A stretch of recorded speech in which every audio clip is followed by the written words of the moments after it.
In this episode of Krunching Gears, myself, Kevin Dunning, and Connor Edwards catch up with Bex Williams. She tells us some fascinating tales of her time in WRC and also looks back on her time in the Irish Tarmac Championship, where she made some great friends and has some great stories to tell.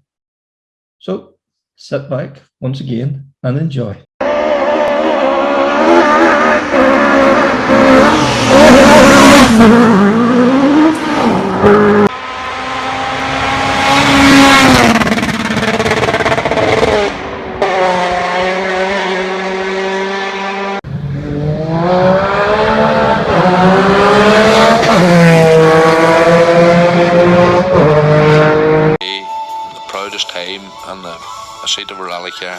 Because that day and that hour and those minutes, I got the bit between my teeth. You know, I really stood up and was counted and said, this is not getting away. I remember when we pulled on our helmets and Donald says to me, what are we doing? I said, we're going for gold, Barrett.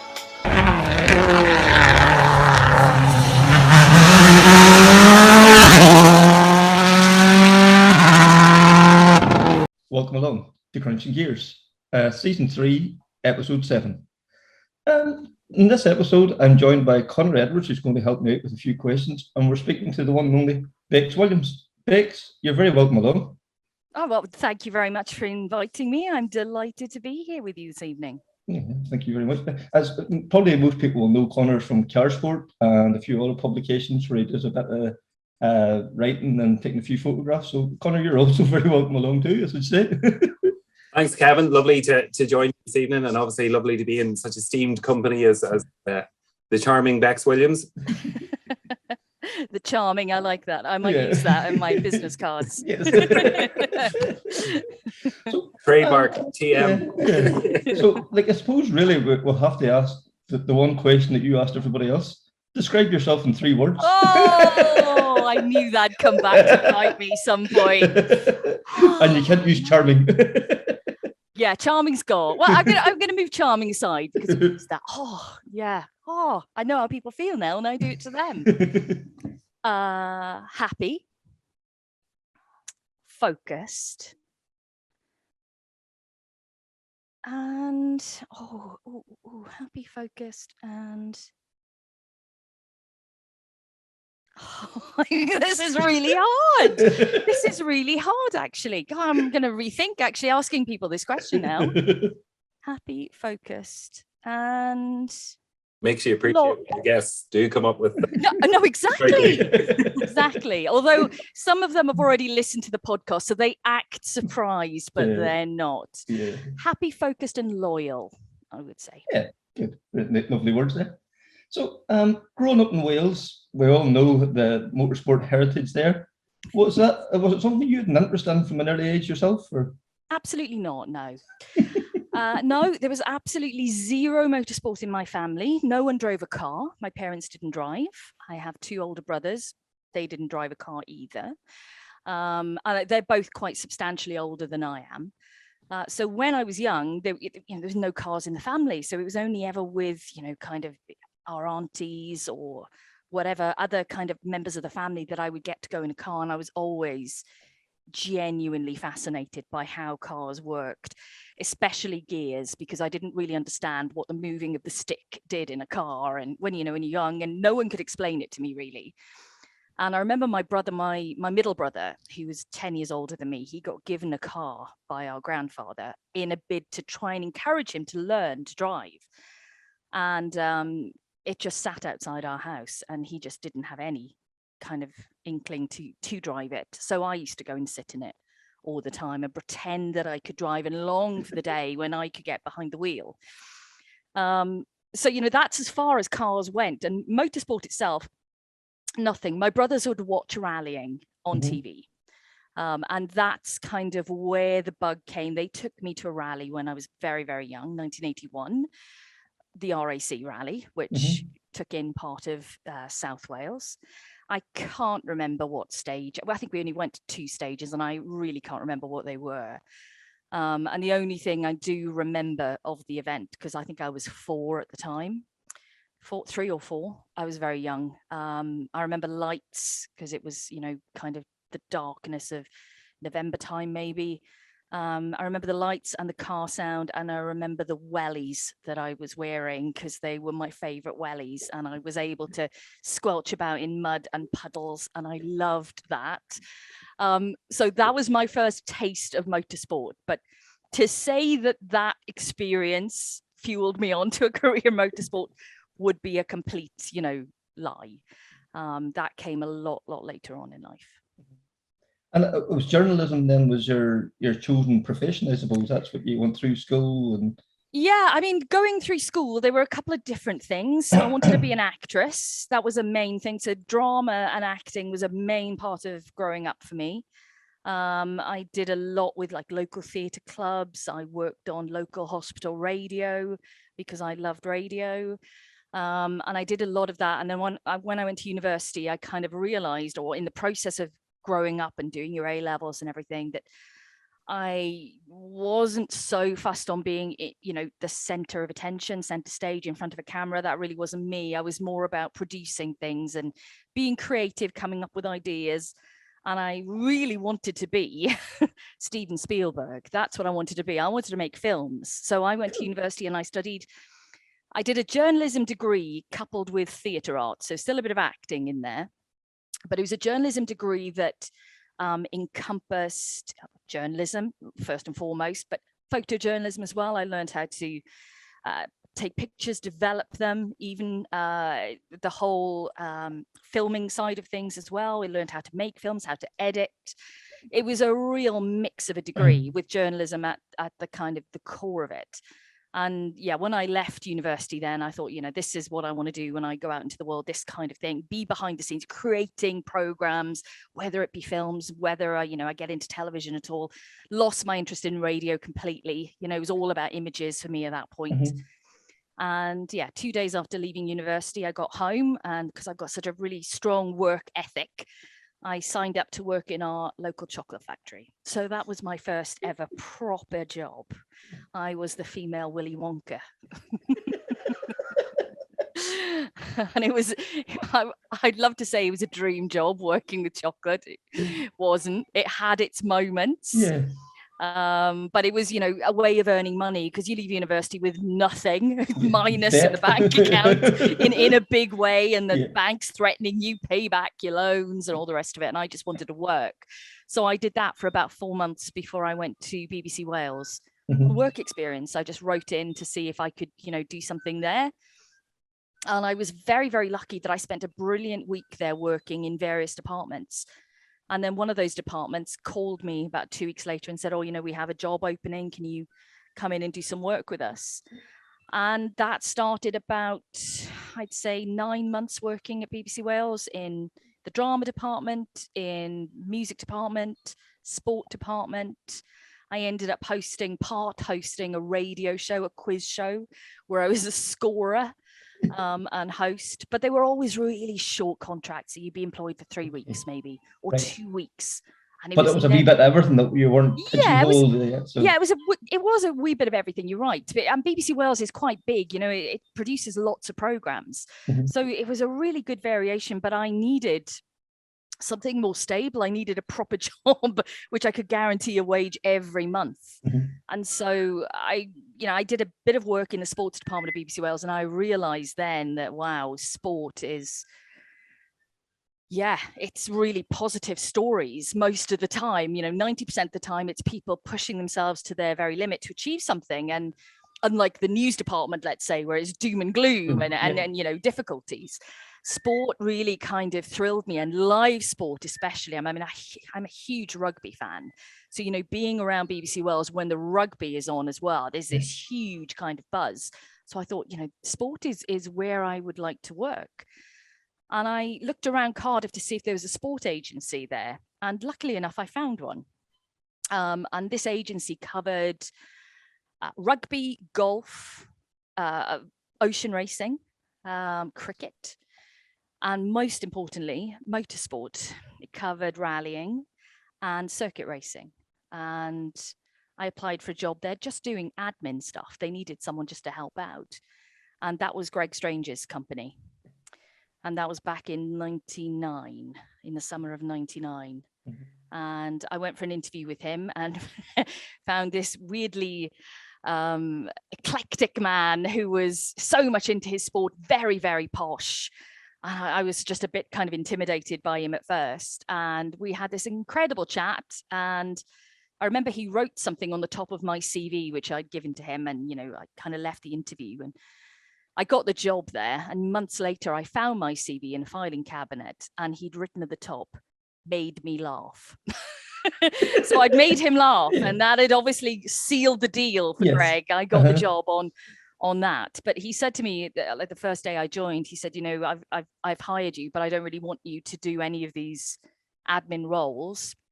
He said, I'd like you to be a reporter for the company if journalism is your thing, and you like sport and blah, blah, blah. What do you think about doing some work that way? And I was like, well, yeah. And I think Greg is pretty famous for throwing people in right at the deep end. I mean, there's no middle ground, or there was no middle ground with Greg. He would just push you into things, and you either sink or swim. Yeah, it was sink or swim situations. And luckily, it worked out okay for me. My first gig with him was actually a rally gig. It was the WRC in 1999. I think it would have been the Network Q Rally of Great Britain at that point. Yeah. And we were based, the service part was based at Cheltenham Racecourse. And yeah, my job was to do at the time, this is what he did for WRC. So he worked for BBC 5 Live doing reports for BBC 5 Live. And then the rest of us, there were a couple of other reporters, we would do radio reports for other BBC stations across the country and independent stations as well. So, even independent stations in Ireland as well. Oh, right, yeah. So you would, go on a Saturday afternoon, you would go live into their news broadcast, their sports broadcast. You do a 30-second update on what was happening in the rally, and off you went. And then you did the next one. And it was like a little conveyor belt. You would have a little Glen Sound kit, which we would take around with us and dial into all these stations and tell them what was happening on the rally and then disappear away again. Did you have to find a local angle? Say you were reporting into yes, you did. Radio Ulster or whatever. Yeah, you had to find a local angle. So we, the preparation before it, we would have the full entry list, and we would be going through where every driver and co-driver was from, and then we'd get in contact with their local radio station, tell them what we were doing, and they would be like, "Yes, we would love something," or "What is rally?" It was never really the middle ground. It was always one extreme to another. So yeah, I mean, we'd be obviously talking about the top guys at the front of our reports, and then it would be, I don't know, whoever from whatever town is back in 107th place right now, but they're leading their class. So it was quite a lot to kind of keep up with during the event, because the technology wasn't there back in the day to find out how everyone was doing. No, you didn't just pick out your phone and start scrolling to see where everybody was. Exactly. No, exactly. I mean, it was very early days of mobile phones even back then, I think. So you literally had a timing screen, and that was it. And then any news that was coming into rally control, that you would go and bug, have you heard what's happened to car 97 and blah, blah, blah. Yeah, it was fun. It was frenetic, but it was, fun times. And that was my first real taste then of, WRC machinery from, since when I was young. I followed rallying on TV growing up because I still had an interest, but it wasn't I would never say it was a passion growing up. In my teenage years. There were other things going on, but I kept a watching brief. And I used to follow the results on CFAX. Then when I was in university, because my housemates had absolutely no interest in cars whatsoever. So, I remember following Rally New Zealand when McRae won. And that was all through CFAX and all the rest of it. That's all we had. Yeah, exactly. That is all you had to find out what the results were. And then, if you were lucky to catch highlights programs or whatever, if they were being broadcast. So yeah, it was, that 99 was then my first kind of, here we go, here's the cars. And my first sighting of a car was the Fords coming from Scrutineering, going round a roundabout at the top of Cheltenham Racecourse and then down into the service area. And that was just like goosebump moment for me seeing them. And then having the opportunity to go and speak with them, did that come later, or did you speak to them really? No, I did do a few interviews in '99, but it wasn't with, I don't think it was with the very top guys. It was mostly the radio reports. That came later, would have been the next year. My first interview was Carlos Sainz. So as your first ever WRC driver interview, couldn't get much bigger at the time. Yeah. Mm-hmm. And yeah, I remember being pretty intimidated by it because, I was, quite young. He's a huge star. You're worried about what you're going to ask, more worried about what he's going to say to you and whether you're actually going to understand what he's saying to be able to ask him a really good next question, because that's always the concern. It's not the first question, it's the one after. And he, just before I started interviewing him, he decided that he was going to eat a biscuit. So he had a bourbon biscuit in his mouth. And I was like, shall we wait? And he was like, no. So he is charming, Carlos Sainz, definitely over me any day. He was, carry on, just, ask your questions. I'm like, oh. But it was a lovely experience, and I was very lucky to interview him many, many times after that until he retired. But yeah, he was the first. Always remember him. Exactly, you always remember your first. So then, Greg Strange come up with this initiative or an innovative idea, I suppose. Crazy harebrained idea, I think, is what you want to say, because it's what we all said at the time. I mentioned this in an interview recently. I did an interview last week, and we were talking about Greg and rally radio and how it started. And obviously, Greg had travelled with the WRC doing reports for BBC 5 Live, and he'd done that for a few years. And then that changed, and he wanted to create. He really wanted people to know what was happening with rally around the world, because he knew and he could see that there was a distinct lack of information on, rallying. No one could really keep up in real time with what was going on. And WRC.com was just about to launch then, brand new WRC.com website in 2002.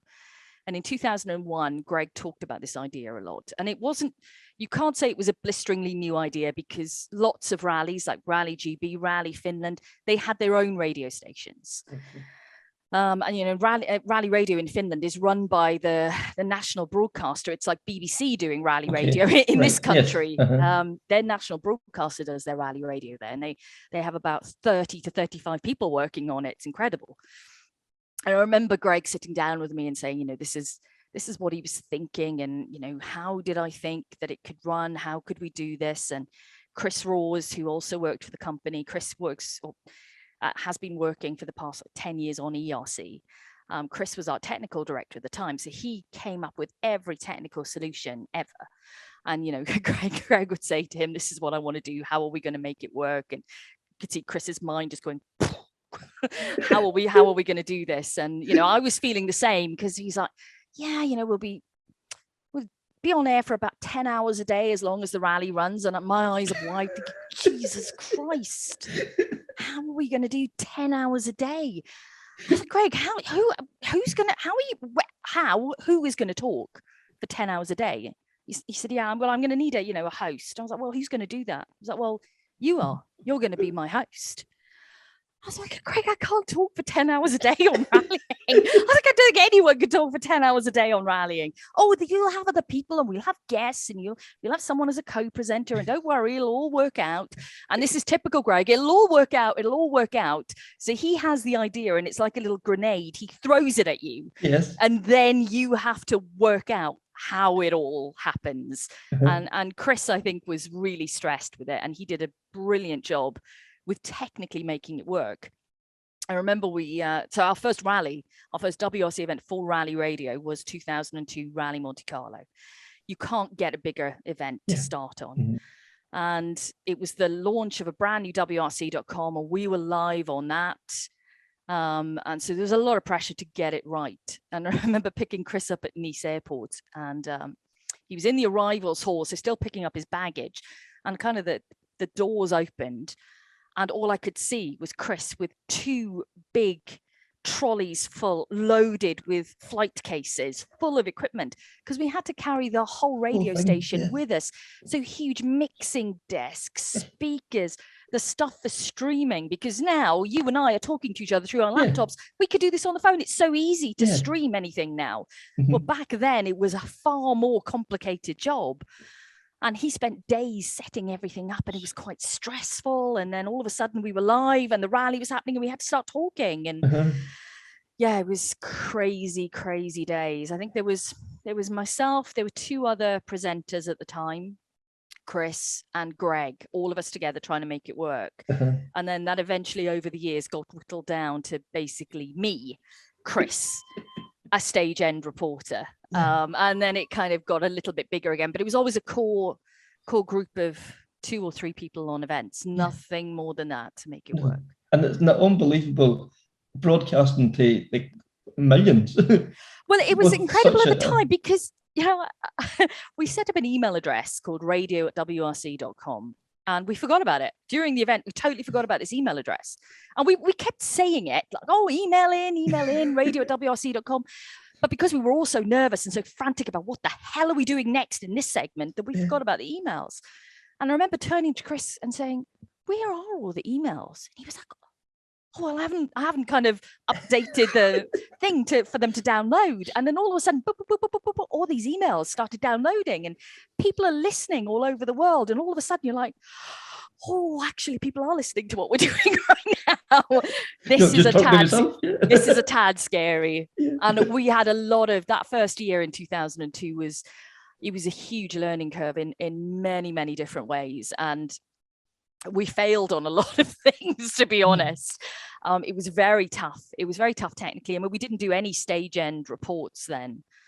Because the technology really wasn't there, even though kind of mobile phones were just at their beginning. There were no attachments to get microphones into them, and it was all too early on, or it was just starting. And even when we did find a solution, then you wouldn't get signal wherever you were because the cell networks just weren't the capability. So basic, it was so basic in terms of mobile phones. You know, that improved over the years, but still, you know, we could go to Wales Rally GB and be in the depths of mid Wales and you're still not going to get a phone signal even in this day and age. But yeah, it you know, over the years we all learned a huge amount about how to broadcast, what people liked, how to do the job, and then it became very I suppose formulaic, the coverage in how you did it, because you knew what worked, you knew what people liked. But it was a lot of fun. It was a lot of hard work. It could be exceptionally stressful when technology let you down. And yeah, if technology did leave us down at stage ends, if we couldn't get signal or things happened, then it would be on my shoulders just to talk. And I remember Lisa, our producer, who was our producer from 2012 properly onwards. She'd done a good few events with us over the years as a presenter, as a stage end reporter, but she became our main producer in 2012 when things changed and we left Greg's company and we kind of took the radio on board ourselves. And I remember Lisa many times saying to me, Bex, I've lost Colin. I've lost Emma, I've lost whoever's at the stage end. Bex, just talk, just keep talking, just talk, and I'd be talking for 5 minutes. And, you know, the only communication Lisa and I had back to each other, because she would be in London, I'd be on event, was by Skype chat or Messenger chat or whatever. And I'd just be typing to her going, how much longer? There's only so much I can keep saying. It's only so much I can say. You're looking to Twitter for messages and here and there. And then as soon as you got Colin, I'd be like, oh, great. Colin, just talk for it. Tell me what you can see. Paint a picture with words, just so I could have a breath. And then sometimes he'd be in like it's not much. Yeah, a little bit of concrete and that's about it. No, keep going, Colin. Tell me what color the concrete is or whatever. Just to have a little bit of a break from it all. But the radio days were definitely fun. And I think we all look back on the time that radio had in the championship with great fondness. But you know, as much as it was a huge positive because it was the only live element that was there, it was difficult to get it together because you had to get money for it every year. You know, it didn't just happen on its own. I had to find funding for it, and you know, we all worked really hard to do that, and that got harder every single year to get the money to keep that side of things going. Sorry. I was going to just jump in there. Why was that? Considering that was really the main medium for staying, in real time up to date with what was going on, you'd think because it was so, ahead of itself in that sense that it would be very easy to get funding for. No, yeah, I know you would, wouldn't you? But no, I mean, I think basically, Connor, at the end of the day, people don't want to spend money if they don't have to. And there was always a wrangling between whatever promoter it was at the time and the manufacturers. And in the end, they all contributed to the radio. So all the manufacturers paid, an equal share. So did the promoter as well. But, and most of them were happy to pay it because, as you say, that was the only way they could get it. But there was always, with some people, there was a reticence to pay it. It was a difficult chat at the end of every year. Because, everyone will always say, oh, why aren't they paying that? Why aren't they contributing? Why aren't they? And it's like, well, that's somebody else's problem almost. Yeah, it's because, understandably, they have their budgets and the budgets are tight. So, the little or the less amount of money that they can spend, the better. But I have to say a huge thank you to all of them for keeping us going for so many years. But obviously that all changed when All Live came in, and that's a brand new service. And to be fair to the WRC promoter, they were fantastic at the time because they wanted us to work with them on All Live, and they were happy to, for the radio to keep going alongside it as well. But the drop away in terms of the audience from the radio, because people were watching All Live, obviously, and the fact that the manufacturers didn't have to pay for the radio anymore. No one had to pay for the radio. They had another service now, meant that its days were numbered. But I think, when you look back on it, I think it went out on a high because we all loved doing what we were doing with the radio. And it's a special medium, and you get so much passion through it. And I think it works everyone's brains because you have to use your imaginations with, with what we're telling you, with what we're saying to you, and people just imagine the visions at the stage ends and what things are like in a service park just from your voices. But now people can actually see everything that's going on. And I've got to be honest, it was a hell of a shock to me when we started All Live, because I spent years and years just looking at timing screens and tracking maps and having my stage end reporters and basing everything on what they were telling me, on what I could see and read from timings. If someone's lost 10 seconds, did they have a half spin?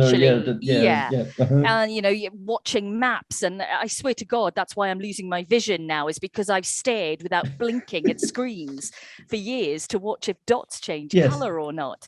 And then to actually see at Rally Monte Carlo back in 2018 when we started, to actually physically see cars on a stage, to watch onboards live.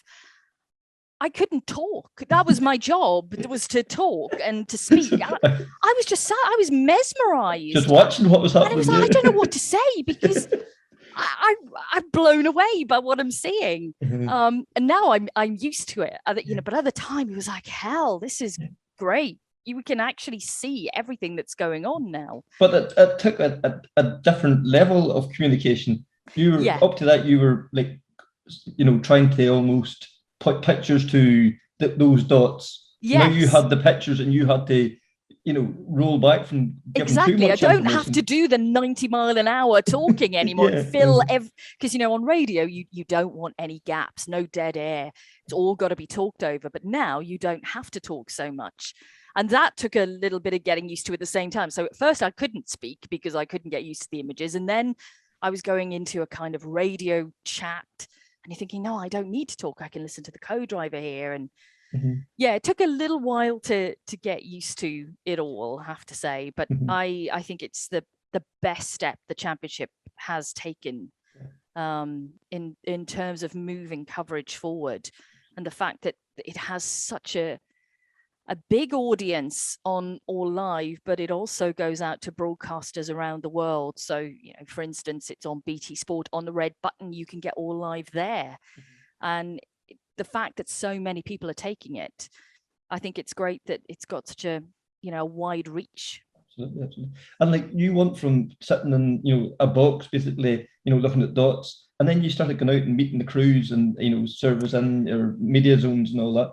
But I did all of that before. Did you? Yeah. Yeah. I mean, no, I probably do more now, but every service break on the radio, it was me, because I'm the only one in the service park. Yeah. So, every service park, I was interviewing drivers, and I've hosted the FIA press conference since 2008, the pre and post event press conference, meet the crews every day.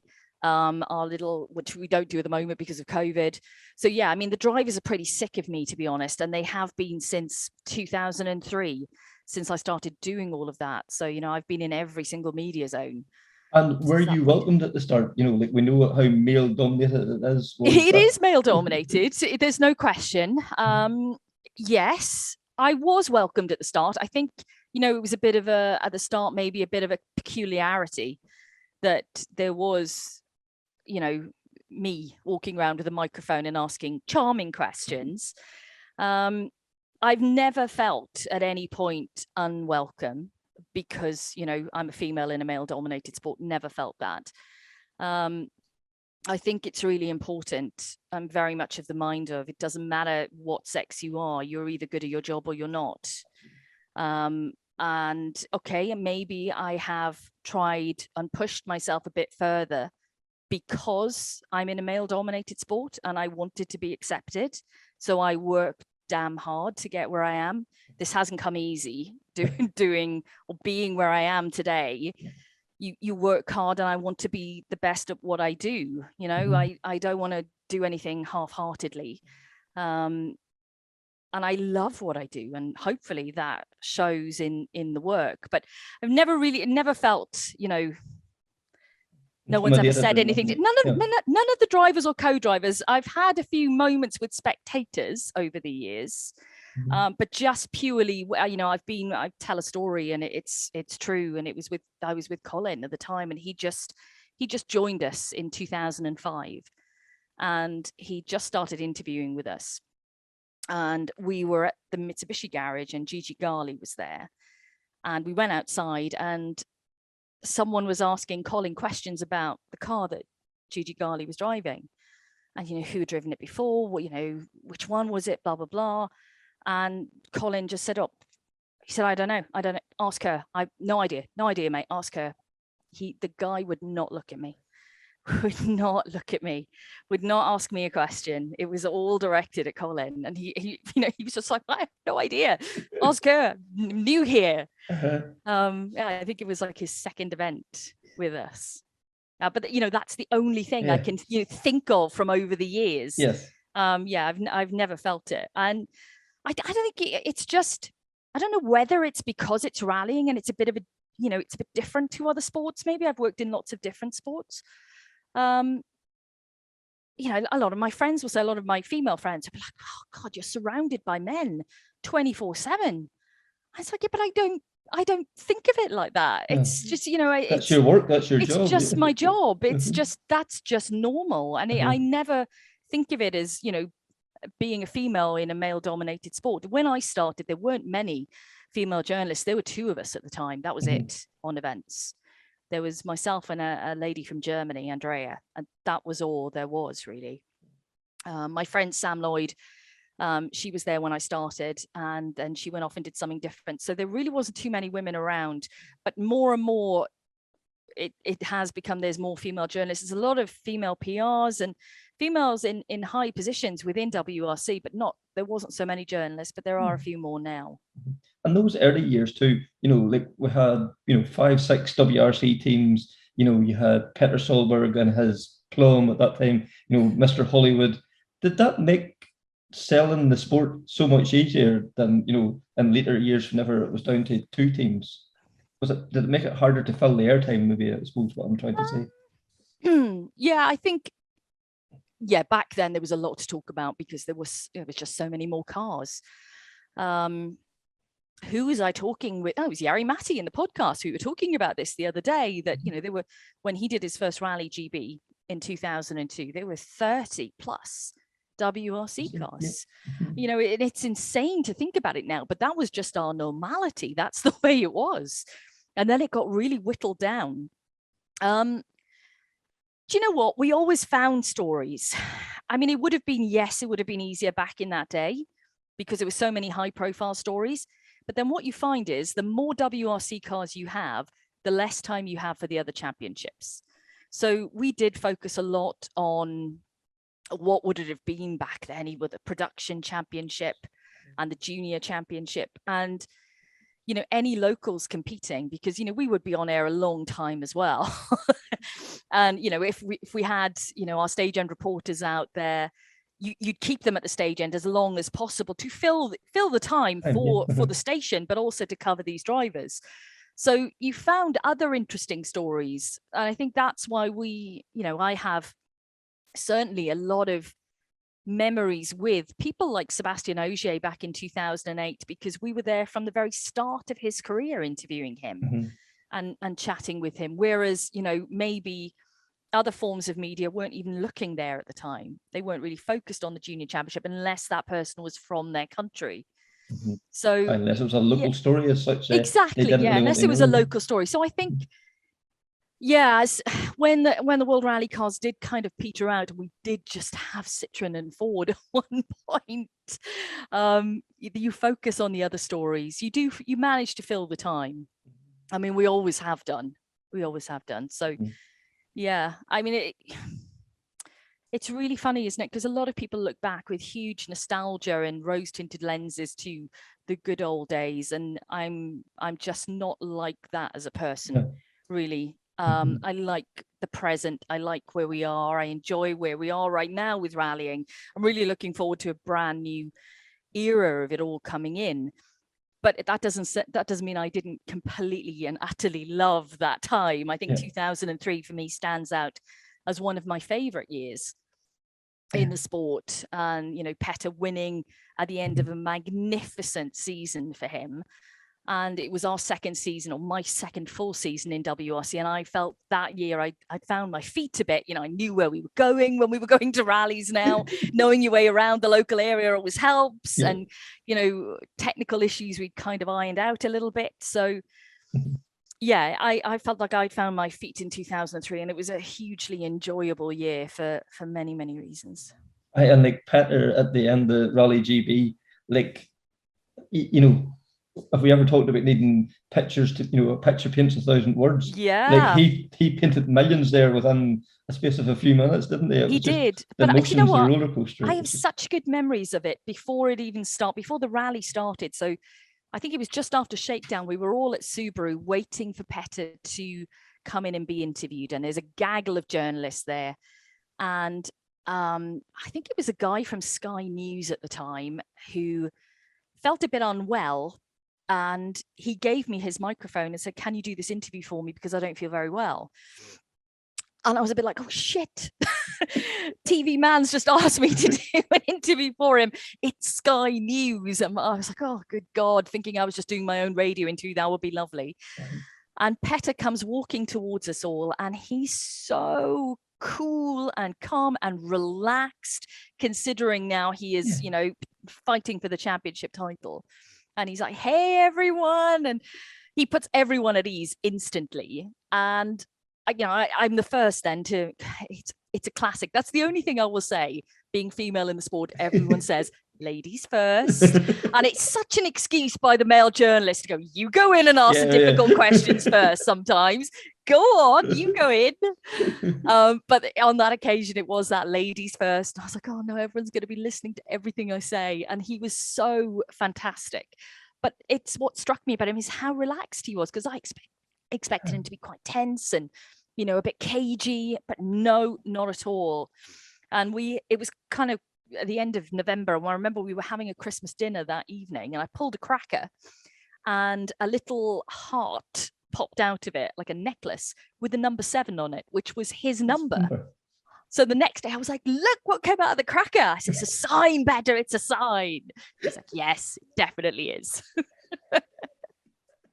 With the big characters in the sport, is it easy or is it harder actually, to interview those types of those personalities? Like, do you know what you're going to get, or is it the unexpected? Do you concern yourself with that, or is it a worry what that makes me sound sensible? Or I think I'm in quite a kind of a privileged position in that I've grown up, or they've grown up with me, a lot of these drivers. So I've known them from when they were very young. And okay, some of them can be quite big characters, but because I've known them for so long, I'm not intimidated to interview anyone at all anymore. That left me about 10 years ago.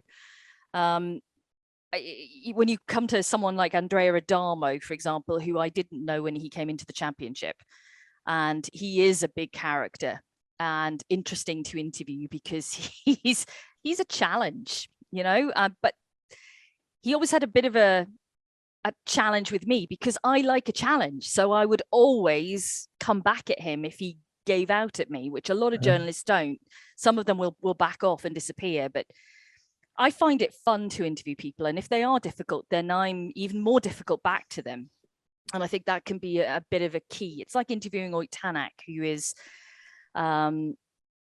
the most insightful driver when he wants to talk, when he wants to tell you stuff. The way he explains things is quite incredible, but it takes a lot to get him to that point. There can be a lot of yeses, nos. Oh, the sky is black, isn't it? No, it's blue. He will, contradict anything you say. But once he cracks, once you've cracked him, he's a different person. But yeah, there are, big character. Who would you say? I'm going to ask you two now. Who would you say is the biggest character in the sport right now? Now, I suppose you have to look at somebody like Bring. He's very, wears his heart in his sleeve. Jari Matti, still, I suppose, in the team role. Yeah. OJ, even since he's won to M Sport, seems to have almost become more of an ambassador for the sport as well, more than just I agree with you there. He's definitely an ambassador for the sport, isn't he? He's chilled out over the years because he was a real firecracker back in the early days, because he had such a lot to prove, and he wasn't treated very well in the early days of his career. So he had a real fire in his belly and a want to prove himself, and that came across as really quite arrogant at the beginning. And I remember him, we used to love him to interview him because he'd come out with all these incredible things. He really, would say whatever was in his mind, it just came out of his mouth without thinking about it. And he talks a lot about that now, about how kind of headstrong he was back in the day and maybe said things he shouldn't, which we all loved. But now there is no better person to talk about WRC than him. He's very positive about the championship. He speaks so well, and he's got a huge passion for it. Absolutely, and like Jari Matti, the ultimate bubble hatter as well, if everyone else, like he's the passion just oozes out of him. And Craig Bring the same, what he doesn't know about rallying, Irish rallying in particular, like he knows about car 102 and Galway in 1992 or something, I'm discovering that, he's coming out with all kinds of things. What I like about Craig though is the emotion, because he can't hide it, can he? And I like that. I like that he doesn't even try. It just, if he's feeling fantastic, he says it. If he isn't, he says it. And the tears will just freely form. But his poor mum Jackie, because he always blames her, my mum brought me up to be soft, but we all love it.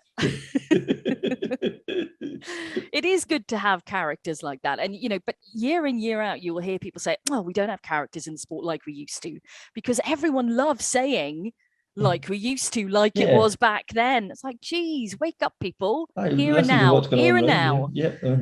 Yeah, because remember they were saying, wasn't it, Andreas was at Volkswagen, and the first few events he was kind of saying what he felt, and then he's been sort of like penned in, told the party line and all that. But Andreas never changed. It was just he had less to say because the car was good or whatever. Really, so it was just. But it's this whole thing. Oh, it used to be better back in the 80s. It was better back in the 90s. I think there are elements that were. There are always, but we can't always say that. No. We can't. I mean, I remember we were just talking about the thinning of the WRC cars, and when we just had Citroen and Ford, and what was difficult doing the coverage then is that people used to regularly say, oh, there's just, there's not enough World Rally cars, there's not enough competition, that's why Loeb's winning all the time. And then now people look back on that age and go, oh yeah, well, I loved it then. And you're like, hold on. Well, hold on. If I remember rightly, your emails into the radio studio, you used to say that this was a rubbish time. So make up your mind, or just accept that everything's great right now and we're enjoying rallying right now. Yeah, because like in the 80s, rallies were won by 10 or 15 minutes. Yeah. Now 10 or 15 Can you imagine seconds, reporting on that? Yeah. I'm sorry. Yeah. And he's now 15 minutes in the lead. Yeah. We await the next battle on the next stage. No, I'm loving the fact everything is so close right now, and we have title fights every year that are going down to the wire. Yeah, 10, 15 seconds might cover the top 3 or 4. And that's brilliant. You know, and it's, I think it's an incredible nod to how incredibly competitive our drivers are now. You know, rallying has changed. It's not as long as it used to be back in the day, but I think the events are a perfect length now to give us thrilling battles and to keep us on the edge of our seats. I mean, anything over a 20-second lead now, if it's over 20 seconds, I'd be like, rally's won, isn't it? It's over. He has it in the bag, It's mad that we're so used to these really close finishes. And I really hope that that continues on. I'm sure it will do. Yeah, because you have to take your hat off to the FIA for coming up with these regulations.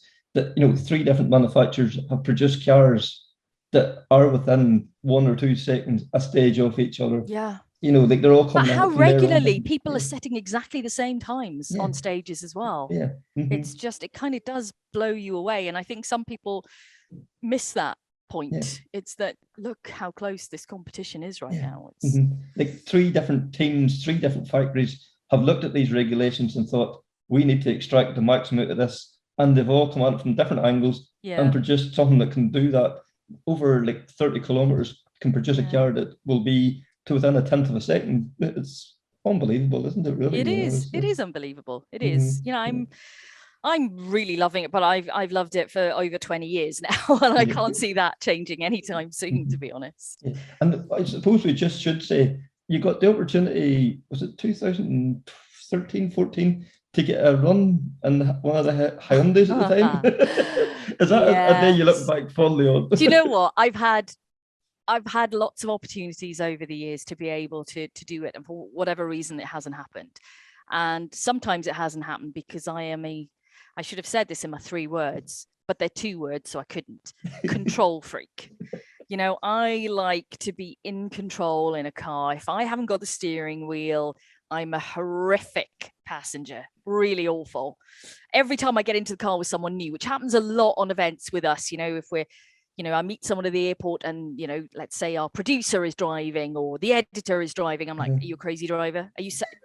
How quick do you drive? Are you a good driver? Would you consider yourself a good driver? How would you rate yourself out of 10? Score sheet, have you? Textbook. Exactly. I'm like, would you rather I drove? And they're like, no. No. So yeah, getting in the car with, it wasn't just Thierry, it was Juho Hänninen as well that day. So it was Thierry. Yeah, that's right. It was Thierry first. And he didn't realize that it was my first time in a World Rally car. Thierry actually thought I used to compete. So he was really shocked. Well, it wasn't, I mean, I have driven a rally car before, but that's a whole other story. But he thought I used to compete. And he was like, I don't understand. He was like, how come you know so much if you haven't competed? I'm like, that's a massive compliment, Thierry, but can I drive? Would you like me to drive? How would you rate yourself out of 10?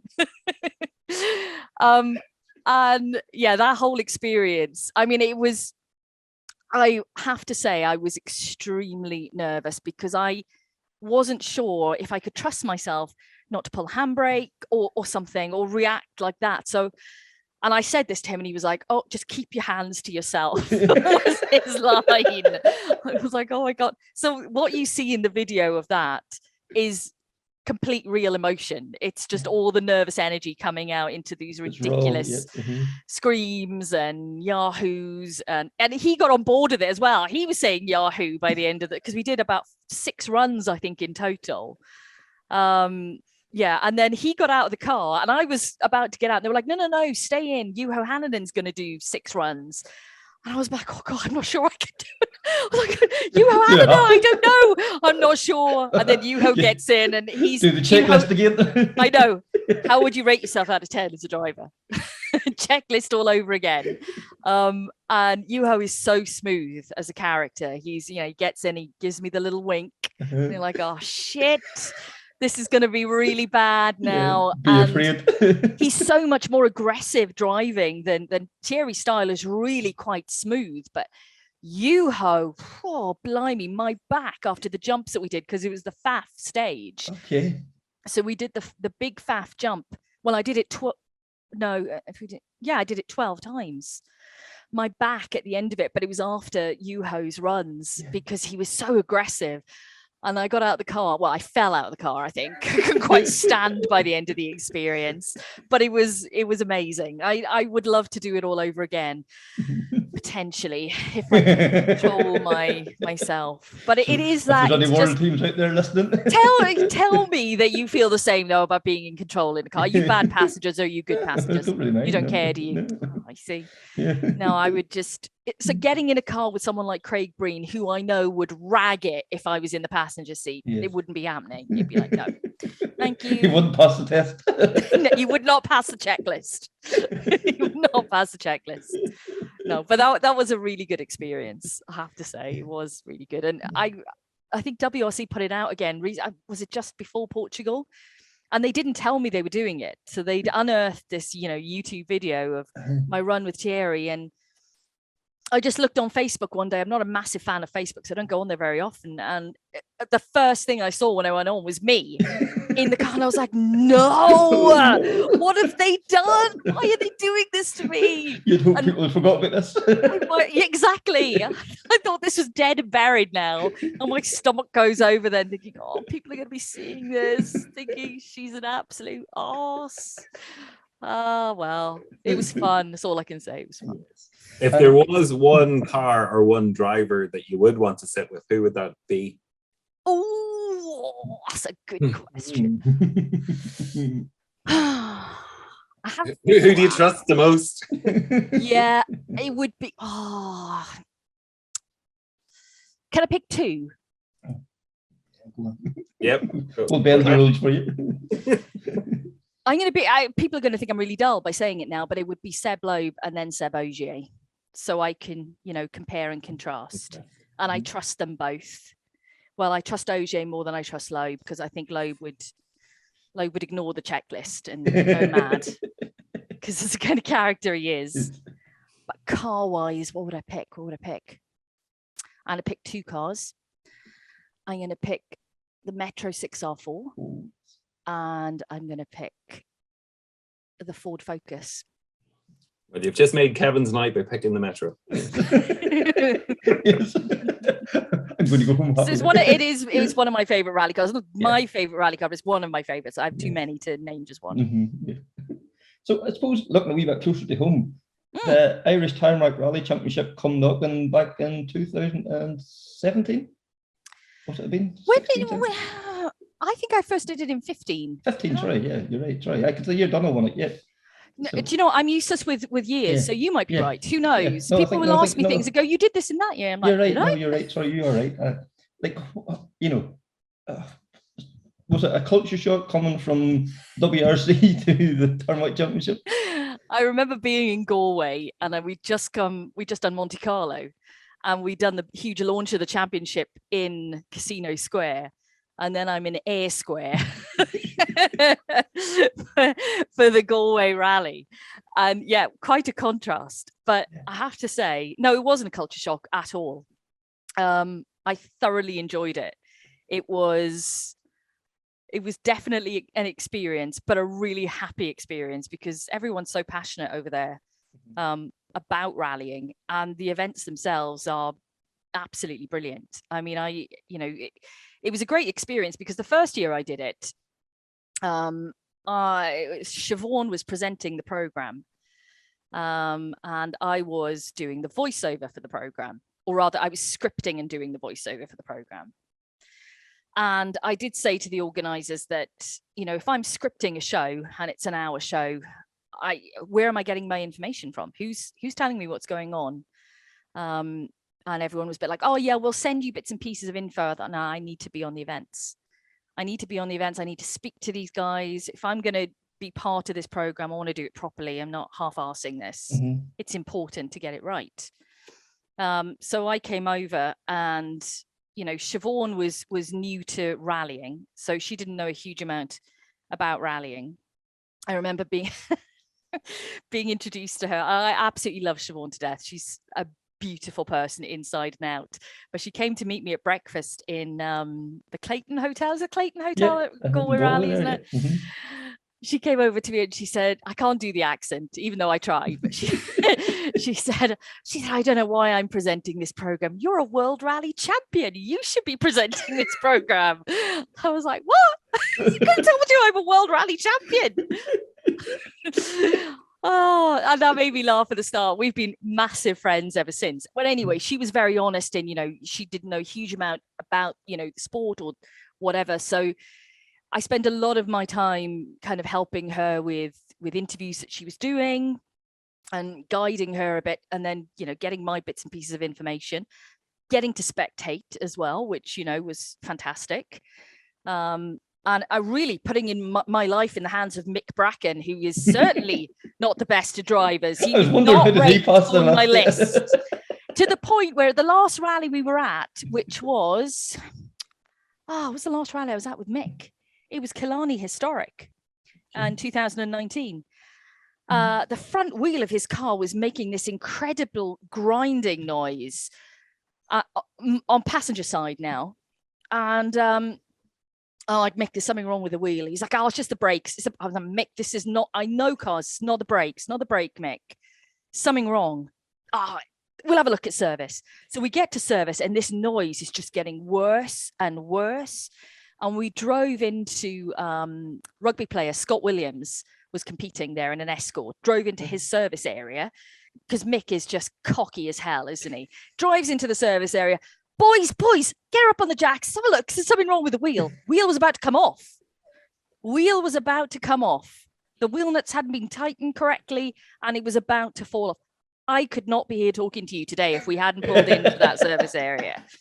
So yeah, but Mick Bracken, what a star he was. The whole experience was just brilliant. But I have to admit to being quite nervous when the program went out, because so the way it would work is that I would be in contact with an editor back in Ireland. So I had all of my notes from things that had happened during the rally weekend, things I thought we should highlight, direction we should go with. The editor then was chopping up all the bits and pieces, and we would put them together. Then he'd send me segments of the show, which I would watch, I would script, I would voice here, and then he'd send me the next bit. So we put the whole show together, and then I flew to Rally Mexico. And the show was going out, I think it was something like the Wednesday or the Thursday. No. Was it the weekend? It was early in the week. So I got to Rally Mexico the weekend before the event itself. And I remember walking around Guanajuato, where the ceremonial start was, with a nervous knot in my tummy, worried about the reaction back home from this first program. Because it was, a whole different ball game now with Mick doing it, with, Siobhan presenting with me on board as well. And I thought, how is this going to go down? How are people going to receive this? Are they going to like it? Are they going to hate it?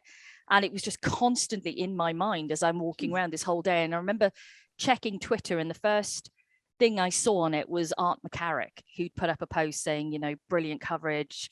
This is, great for the championship, if this is the way forward.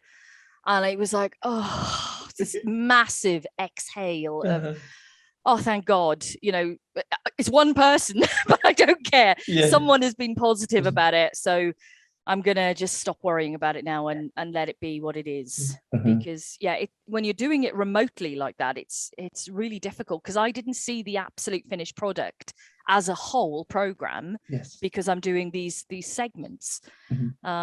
And, you want it to be received well, and you want it to work. And, it did. And we had a heck of a 2015 and 16 season, which I absolutely loved. I really did. It was great to meet, so many new people, new drivers, but Manus Kelly always makes me not Manus. Manus was an absolute joy to interview. He was one of my favorite to interview. The huge smile, and he he always used to make me laugh because he always used to say my name whenever I interviewed him. Yes. He'd say, yeah, yes, Bex. And always the response back. I remember there was a gaggle of, there was Manus, there was Donna, quite a few drivers all waiting, to go over the ceremonial start in Galway.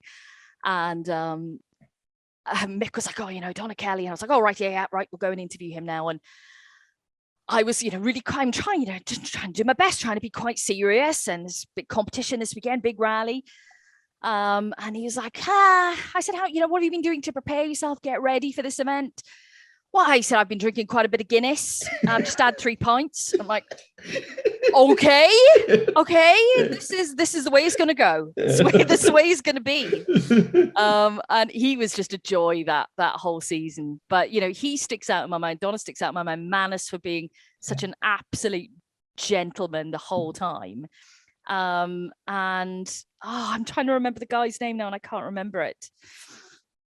But Donna Kelly wound me up something chronic for getting a name wrong. Yes. So okay, come to Wales and pronounce our names. Yes. It's not easy. It's not simple, yeah. And I would have to, so our editor, who was fabulous, Niall, I'd have to ring Niall and go, shit, Niall, how do I say this name? And it would just be like a jumble of letters, which I have no idea how to pronounce. And whose name was I getting wrong? I can't even remember the guy's name now. This is really bugging me. Give me some rally drivers' names. Declan Boyle, Sam Moffat, Josh Moffat. He runs a dealership. I'm sure he runs a dealership. Oh, Comiskey. Yes. Brendan Comiskey, yeah. So I called him Kumiski, I think. So Donna Kelly said, who's the Polish guy we've got competing with us? And this was in the West Cork after party. After party. So he'd gone the whole rally without saying anything to me. And then he brings me over to Brendan and says, I'm like, I'm so sorry. Why didn't anyone tell me? Why didn't anyone ring me and go, you've totally cocked up that name. We've now got a Polish or Russian competitor. Yes. And those West Cork after parties are the stuff of legend, aren't they? Yeah, many hangovers. That was a great side of the rally as well. I remember Howard Davis, the legendary Howard Davis here in Wales, said to me, are you sure you're covering the Irish Tarmac Championship?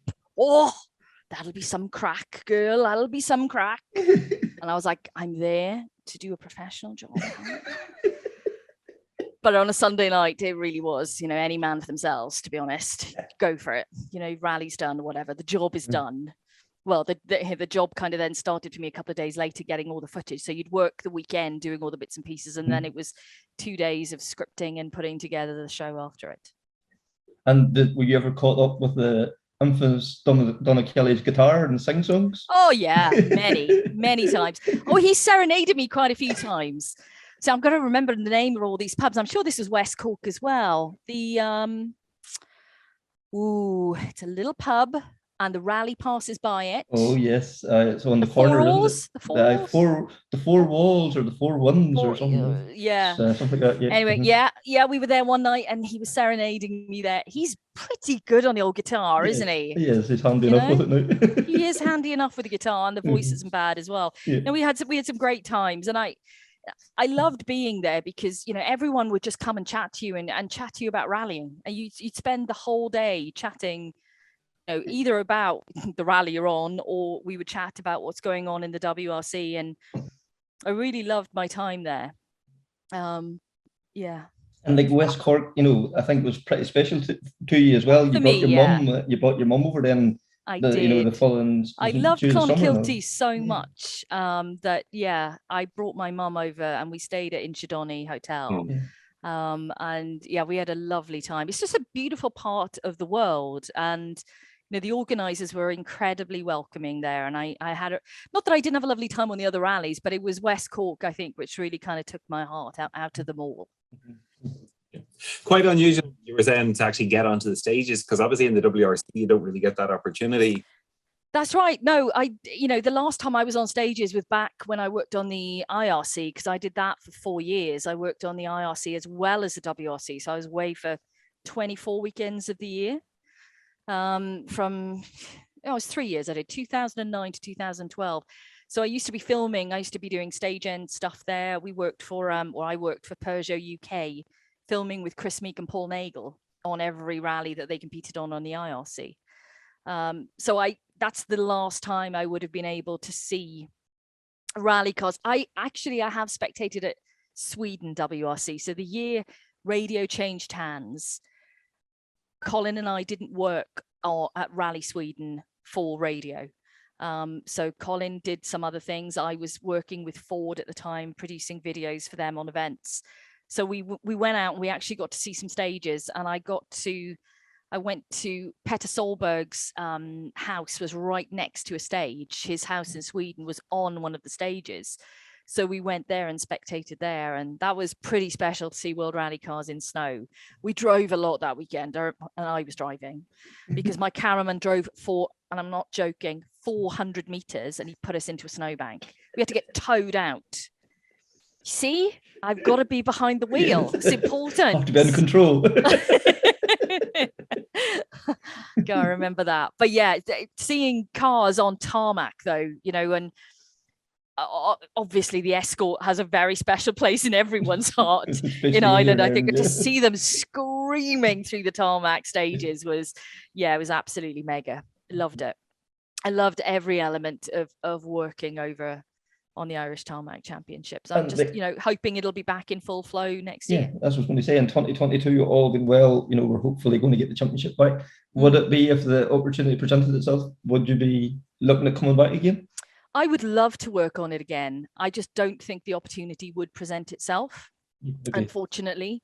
But yeah, I would be definitely open to working on it again because I enjoyed the experience a lot. But I would be surprised if that opportunity came up again now with the way the situation is with budgets and everything. Not that I cost $1 million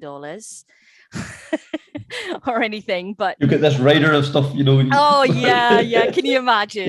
Yeah, I've got blue M&Ms and all that. Blue M&Ms only. Yeah, absolutely. Fresh filtered water from the Brecon beacons as well.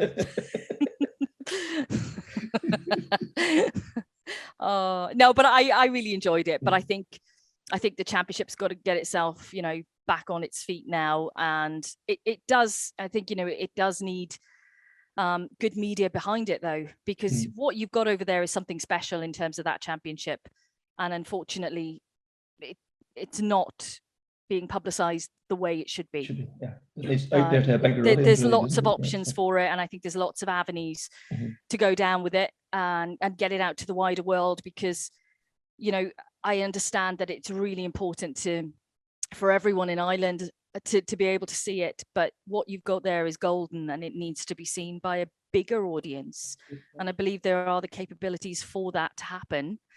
And we talked earlier about Craig Breen, what Ireland has produced onto the world level, onto the world stage, it's unheard of for an island of 7 million people. We have Chris, we have Craig, Paul Nagel, Aaron Johnson, Chris Patterson, the list continues, and then never mind behind the scenes. It's phenomenal for such a small island to produce the level of talent we have.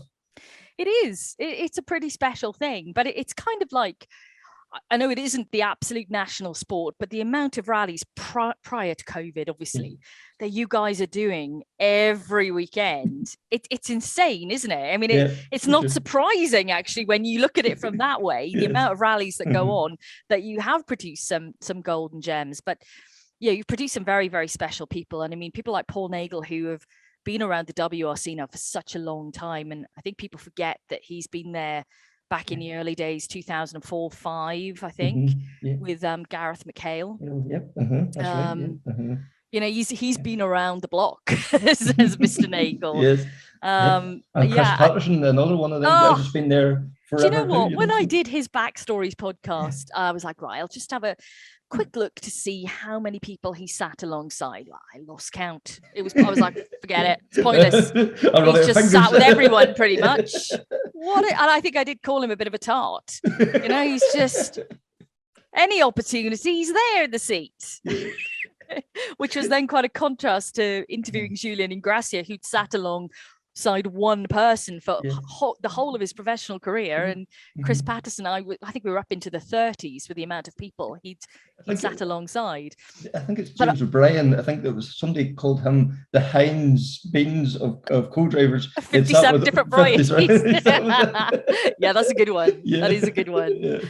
But you have people like Chris, who has such a huge wealth of knowledge and passion about the sport, and is now really committed to helping younger co-drivers step up the ladder, because I think it's an intimidating world, especially if you get thrust into WRC at quite a young age.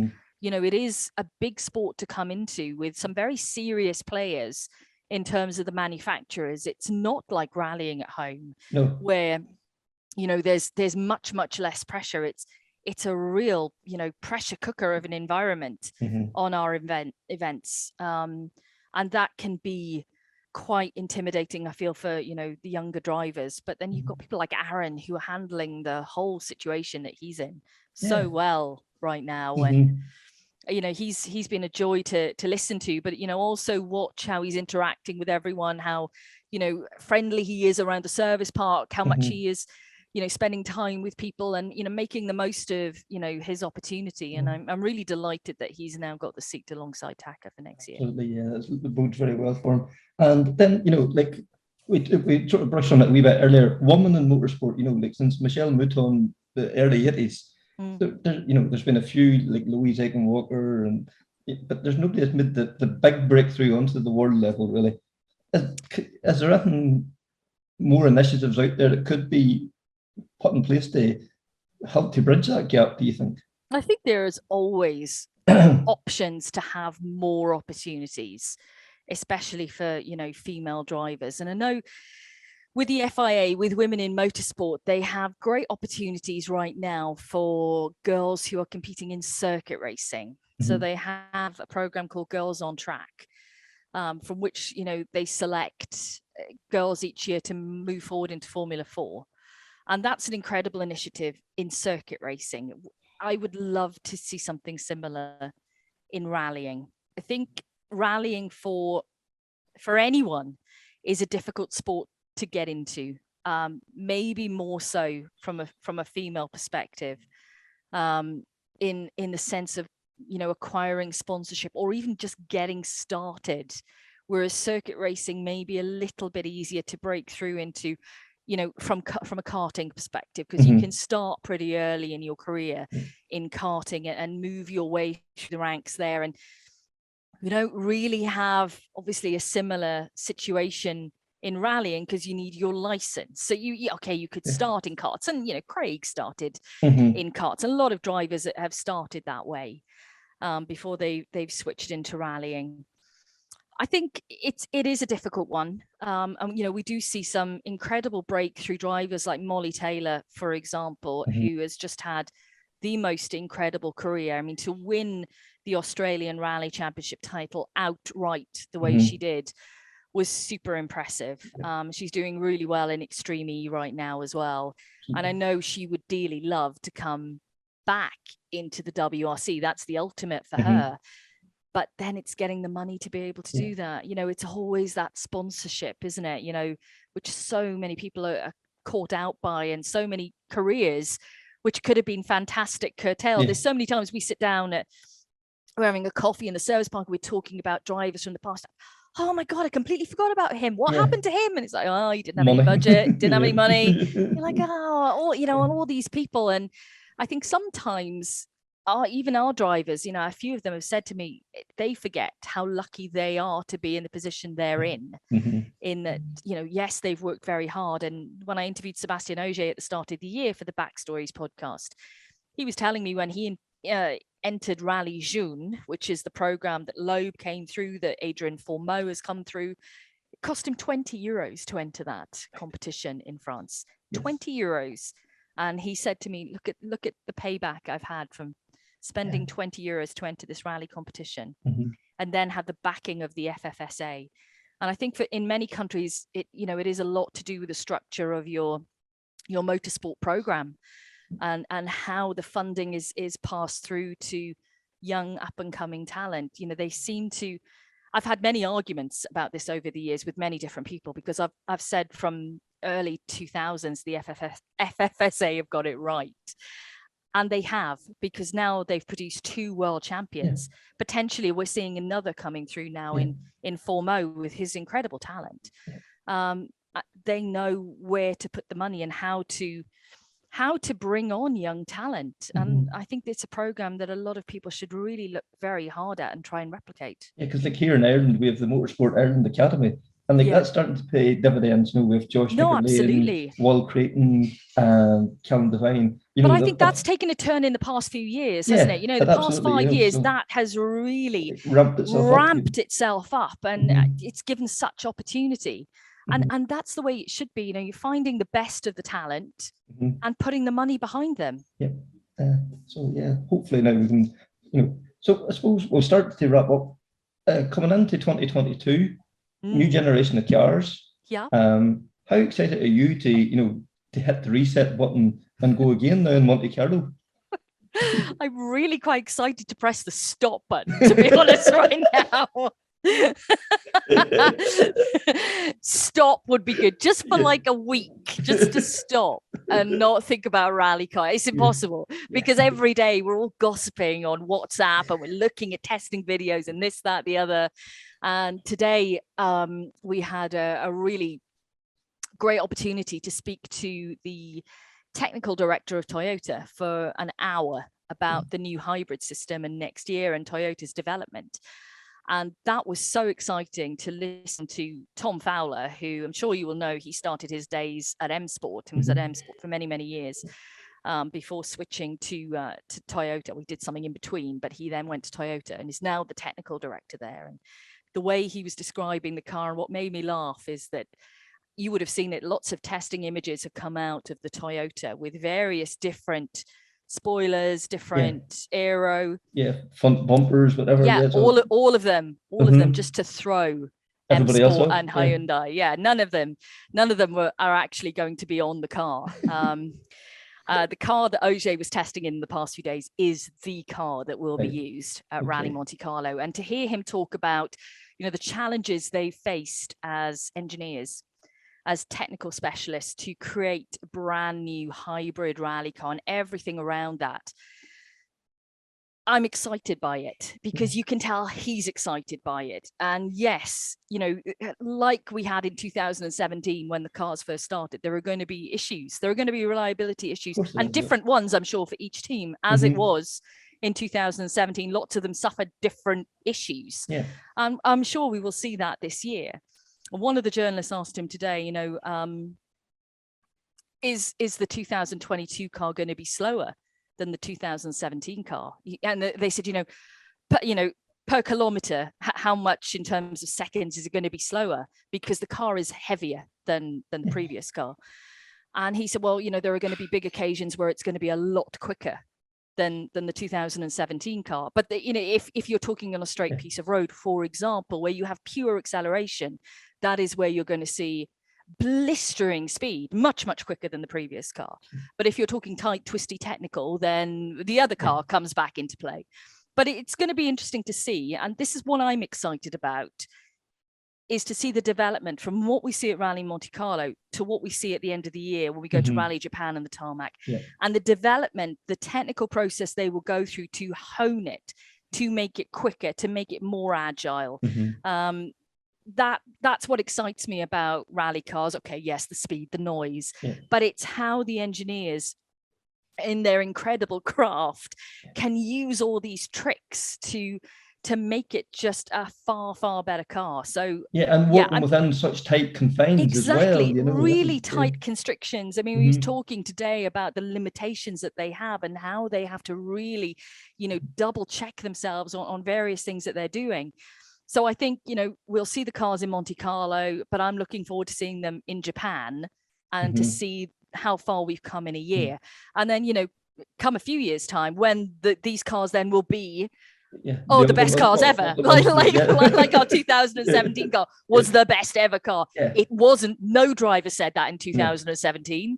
I remember that year well, because none of the drivers were fans of the cars then. Oh, they're this, and now, you know, they love them. They're the best car ever. And like, you know, isn't it amazing? Like a mil here, you know, 2 mils here, 10 grams here can make such a difference, and it makes a huge difference. It's so fascinating how they can tweak all that and make it all work, and you know, it can either make it so right or so wrong. Yeah, it is. I mean, I'm really going to be fascinated to see the fans' reaction when they actually see the cars in Monte Carlo and the things they'll be able to pick up on, the different positioning of things. For instance, like the spare tire in the back of the car is far more to the rear of the car due to space, and you know, that's the last place it really should be weight distribution wise. However, that's what they have to work with. That's what they've had to adapt with. There's different things on the rear, which I'm going to be keen to see if any spectators actually spot them certainly on the Toyota anyway. Really interesting. Not going to tell you. See if you can spot them. Stay tuned. We'll revisit this podcast and we'll see if you spot them after Monty. And then with Mr. OJ stepping away from the sport, it's going to, well, on a full-time basis, it's going to open up the championship, you know, for hopefully a new champion. It's probably going to be one of the most open years there's been in a few years. Yeah, maybe. But then, you know, O'Shea's been given a good run for his money over the past few years. Okay, he looked as if he had this one tied up, didn't he? Pretty early on. And then Elvin decided that, no, I'm having none of that. I'm coming back at you. But yeah, okay, you know, we normally go into every season with Ogier as favourite, and obviously this time that's not going to be the case. You know, if you were looking around at drivers, then you've got to look at Elvin Evans and his consistency and his ability to be able to win rallies, which is a huge thing. Once you've won one, they will come. But it's getting that first one on the board, which can be really, really difficult.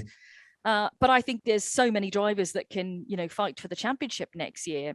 And I know definitely, you know, the man we've been talking about, Craig Breen, is up for that fight straight away, because we were very lucky to be able to interview him before the news, even though it was the worst kept secret in rallying history that he was going to M Sport.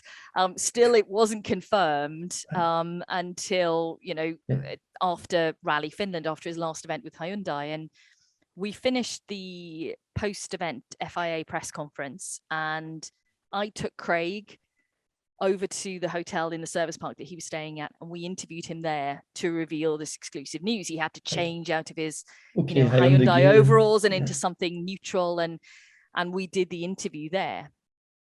And it was really odd because we were walking with his Hyundai PR to the hotel, and his Hyundai PR, Thomas, just kind of turned to him and went, well, I guess this is goodbye.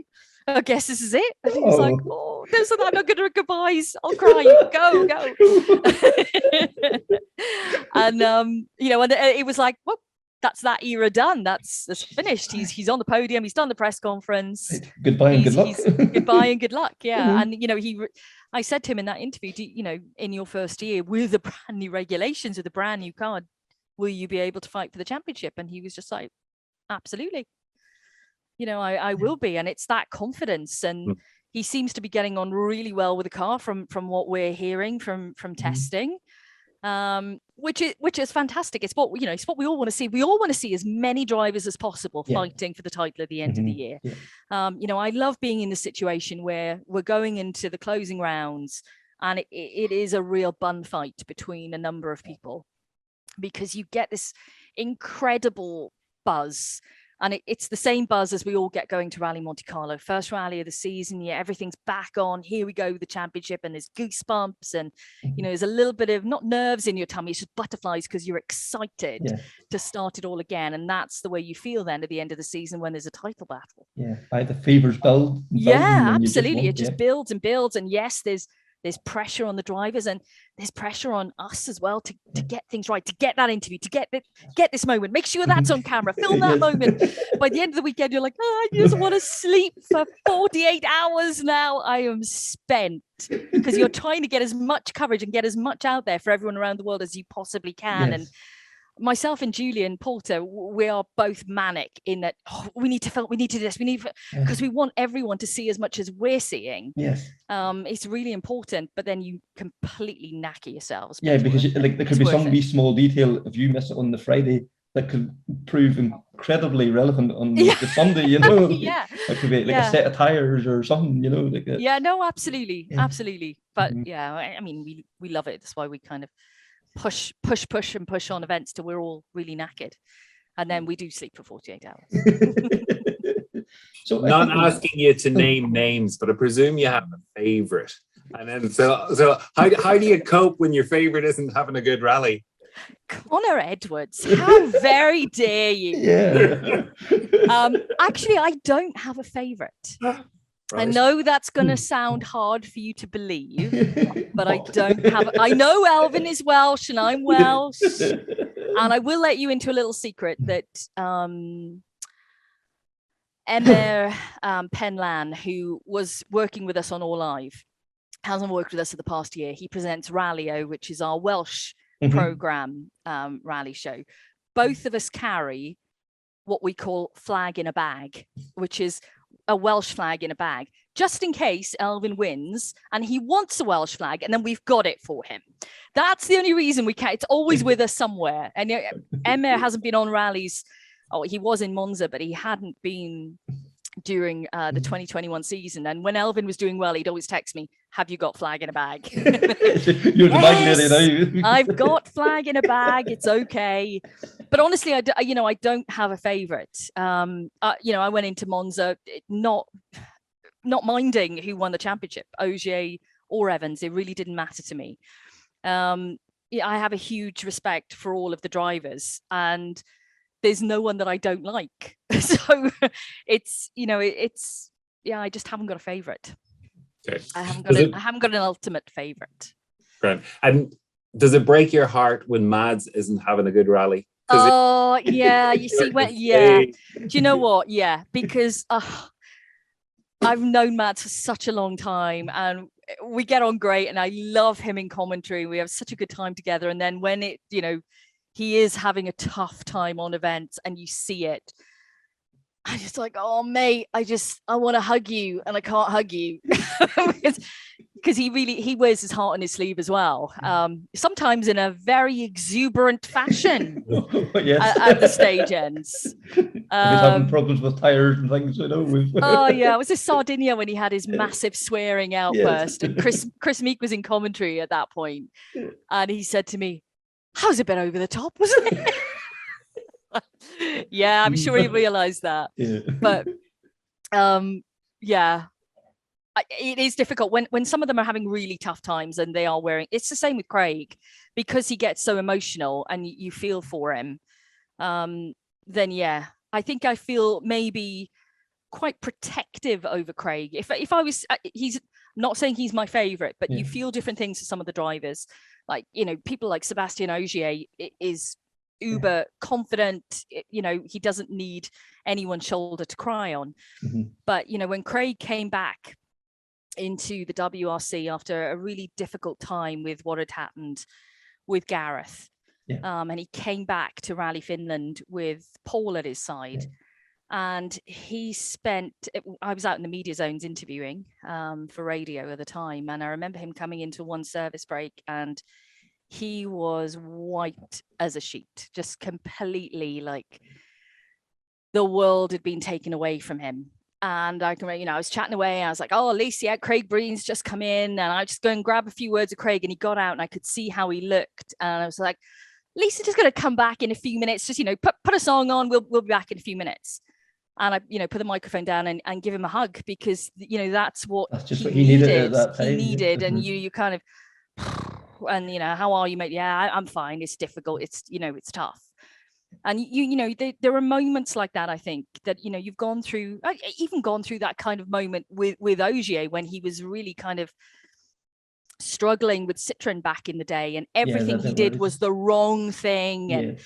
no one liked him Yeah. because he was, Colin used to call him infant terrible, the terrible child, Yeah. because he was, just so, he always spoke, exactly what he felt. Yeah. And I remember speaking to him, and this was at an after party, and no one was talking to him. Like literally none of the drivers are talking to him. I was like, are you okay? And he was like, yeah, I'm fine. Just, I say what I feel. And I remember saying to him, and it's such a corny line. Oh God, kick myself. I'm like, I was like, you just let your driving do the talking. You don't need to do the talking. Yes. Just let that happen. But they all go through difficult times, and I've been with them for a lot of years. You kind of You've seen them grow, like I've from seen them grow up. 20-year-olds coming right up through, So, Yeah, exactly. So kind of a bit like Auntie Bex in Yeah. a way. Come tell me your problems, and we'll have a chat about it. Yeah. So yeah, you kind of do feel like that. So I haven't got a favorite out of all of them. I just you like them all. Yeah, cool. So I think we'll start wrapping up now. So before we finish up, we're going to do like a wee random questions. I'll have a sip of my Baileys before you do that. you may need a bigger cup.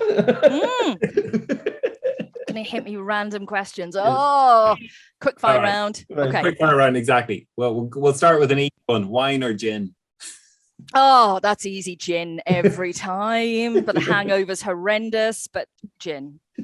Very good. Standout memory from your years covering the WRC. What's the one thing that that's the memory for you? Oh, for the love of God, could you come up with an easier question? Oh my God, standout memory. Oh, okay. Okay, I've got one.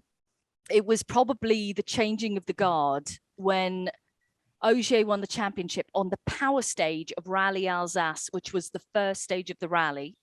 That was the only time the power stage was the first stage of the rally. He won the championship. Loeb's years as champion were done. And that's the memory. Ogier coming into the service park, his fans screaming, singing, him and Julien up on stage as I interviewed them, Jos Capito, all singing together. Yeah. And seeing Loeb's face on the big screen as Ogier was being celebrated. Yeah, it was kind of the changing of the guard. So it's definitely a standout moment.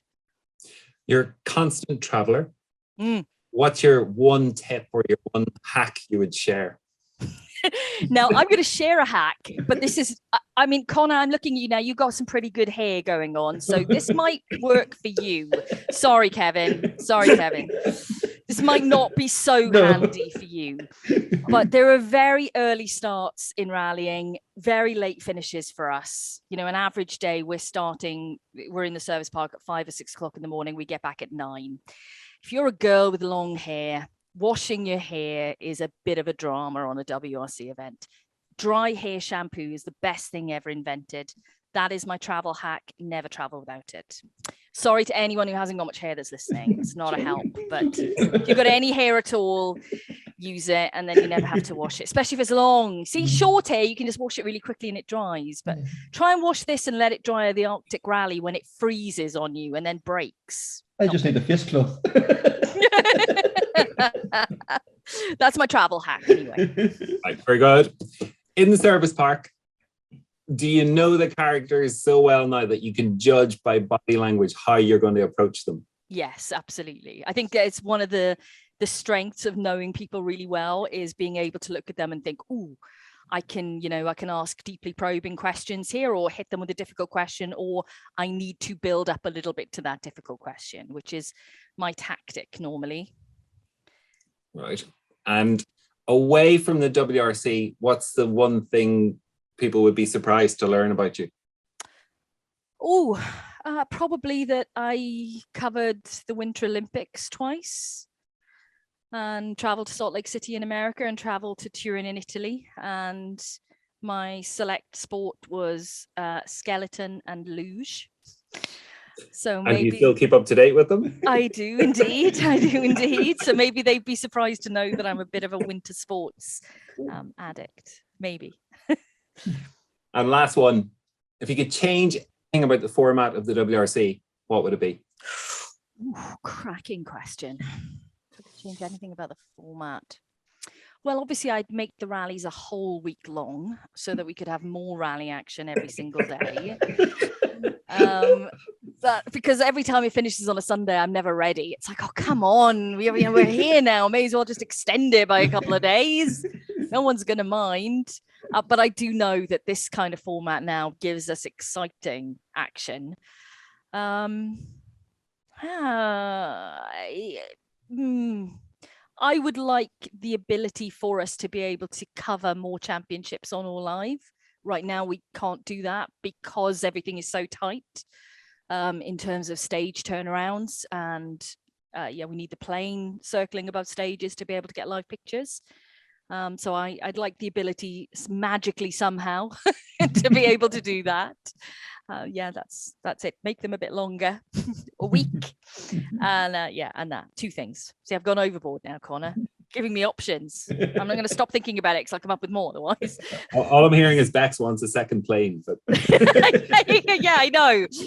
Show me the money. Bring me the second plane. Well, Bex, I can't thank you enough for taking the time for joining us here now this evening. It was an absolute pleasure. Really enjoyed their chat, and keep that checklist going on as long as you can. I will. It has actually been a pleasure. I'm not a fan of being interviewed because I'm normally the interviewer. Yes. So it's an unusual situation for me, but the Baileys has helped, I feel, even if I did only manage 3 sips of it during the whole interview. But no, it's been really nice to chat to you both. Alcohol dulls the pain. It does, so they say. I'm going to sound like a right alcoholic now. I honestly have only had 3 sips of it because I've been talking a lot. I promise you, but I'm going to glug it down now when we've finished.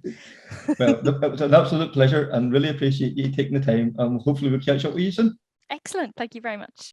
That was Bex Williams, Connor Edwards, and myself, Kevin Glendenning, talking rallying. I'd just like to take this opportunity to wish everyone a very happy Christmas and an absolutely brilliant 2020. I have really appreciated all your kindness, your downloads, your views, your likes, everything over the past year. The reaction to these podcasts has just completely blown me away. So hopefully plenty more to come in 2022. And the year ahead of rallying is looking very exciting in the WRC. And touch wood and fingers crossed, never else, we'll return to the stages in Ireland here as well in 2022. So until the next time, take care, speak soon, and bye.